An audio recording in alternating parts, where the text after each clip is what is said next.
আজকে সকাল সকাল তাড়াহুড়ো করে আমাকে কোথায় বেরোতে হয়েছিল।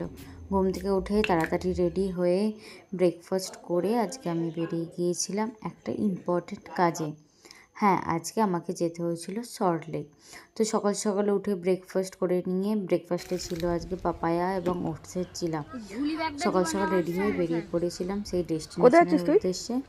মানে বলতে পারো এক প্রকার রথ দেখা কলা বেচা। কেন বলছি কথাটা, চলো ভিডিও শেষ পর্যন্ত থাকো, জানতেই পারবে। জায়গাটা চিনতে পারছো আমরা কোথা দিয়ে যাচ্ছি? হ্যাঁ, আমরা চলে গিয়েছিলাম হাওড়া ময়দানে, এবং ময়দান থেকে আমাদের নেওয়ার ছিল মেট্রো। মানে চুড়িদার না পরলে যা হয় আর কি, ওড়না সামলাতে না পেরে মেট্রো ধরবো নাকি চুড়িদার সামলাবো বুঝতে পারছিলাম না। তারপর দেখতে দেখতে আমরা পৌঁছে গিয়েছিলাম সেক্টর 5। বিকাশ ভবনে ছিল আমাদের কিছু কাজ, সেটা কমপ্লিট করে আমরা চলে গিয়েছিলাম পেট পুজোর উদ্দেশ্যে। খিদে পেয়েছিল খুব জোর। পৌঁছে গিয়েছিলাম আলদোতে, আলদো ক্যাফে, হেলদি কিছু খাবার উদ্দেশ্যে। ক্যাফের অ্যাম্বিয়েন্সটা আমার খুব ভালো লেগেছে, এবং রিয়া বলছিল তোর নাকি একটা ক্যাফে খোলার খুব ইচ্ছা, তো দেখে নে ভালো করে ক্যাফেটা কেমনভাবে সাজানো।